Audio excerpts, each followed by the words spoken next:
cada vez que te pienso. Well then, thank you so much for joining me on The Real Source. My name is Tafadzwa, and today I want to talk about The Brave Ones. It's a series that we've been anticipating with a lot of excitement because it is one of the very first superhero series coming out of Africa. This one is produced in South Africa, and it is the story of a troubled young woman who is on a quest to avenge the death of her sister at a time of upheaval in a politically charged community called Ilanga. It is a fictional community.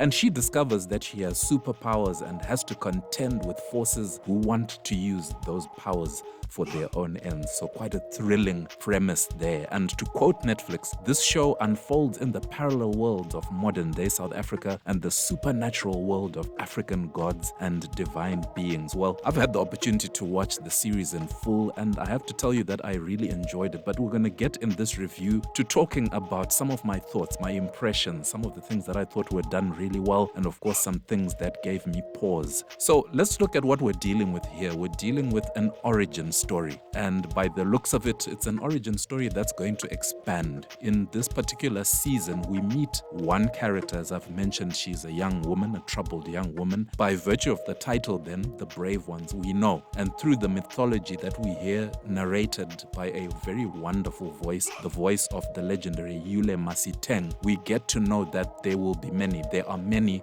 brave ones. So the unfolding of this mythology to me is quite interesting and something that I look forward to as the story unfolds further.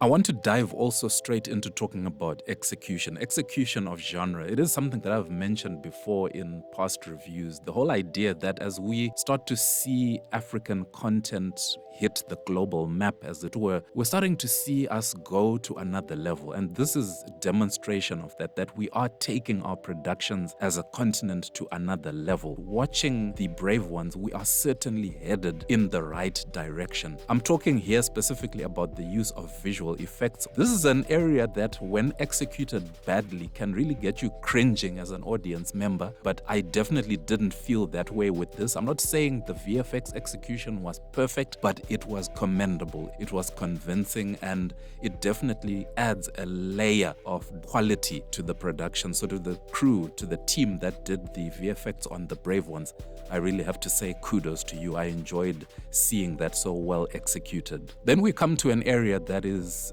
really close to me. It's an area that I watch carefully whenever I watch a movie or the episode of a TV series. In this show, I'm really impressed with the caliber of acting, particularly of the lead actress, Standile Nkosi, who plays the character Ntsiki Gasa, who is, of course, the brave one, the superhero in this. We also have in this quite a solid supporting cast. I'm talking about people like Nomalanga Nkosi, who plays the part of Ayanda Mbata. She is one of the people I talked about, forces earlier on, who want to use the powers for their own ends. We also have the ageless Tony Khoroge.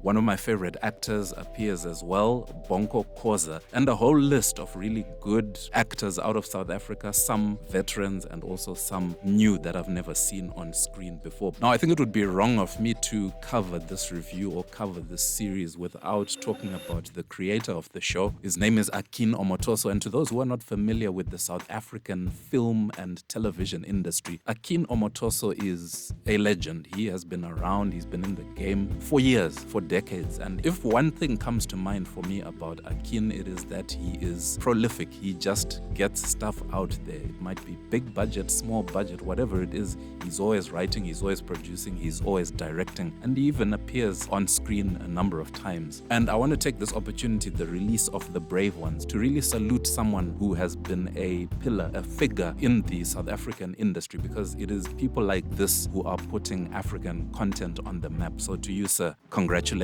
for getting this out. Now, you've heard me say a number of glowing things about the series. Am I making the claim that it is perfect? No. Of course, I think it's compelling, and I think you should watch it if you're trying to make up your mind if you should watch it. But I do want to offer an observation, and this is a general observation. It's to do with season 1. What I'm finding happening quite a lot with story arcs. What a story arc is, for those who may not know, is how a story begins and how it builds and drives drama and in conflict, and how all of those things are resolved through clashes and through all kinds of turmoil, which makes for entertainment, right? We want to see people clash, we want to see people resolve difficult things, and then how all of that is landed. So think of it a little bit like a rainbow, that kind of an arc. Well, what I'm seeing a lot with story arcs, you get this sense episode by episode that we're building towards something. But then what ends up happening is you come to the end of the season, and what you are left doing is looking forward to certain things being resolved in future seasons. And yet this season one on its own is not entirely satisfying. So it's almost this idea of promising something that is coming in the future and yet leaving us with very little now. But the question is, when will it come? And I found that because we're building up this mythology of the brave ones, while we know now that something is coming, and of course we hope that there will be future seasons because it's certainly set up that way, let's have season ones that are fully satisfying in and of themselves, while still getting us to wait and be on the edge of our seats for season 2 and beyond, if that's what the story requires. So yeah, those are my thoughts about The Brave Ones. As I said, I'm not claiming that it's a perfect show. There are issues here and there, but all in all, I recommend it. I think it's worth your time. It's worth watching. It speaks to the promise of a lot of good things to come for African content in the future. But yes, if you have thoughts, if you disagree with me about anything that I've said, if you agree with anything I've said, I would love to hear from you. I'd love for this channel to be an interactive space. Share your thoughts with me about this review and about the show. What did you think about it? And are you looking forward to a season 2? Well, from me here on The Real Source, this is Tafadzwa saying thank you so much for watching and take care.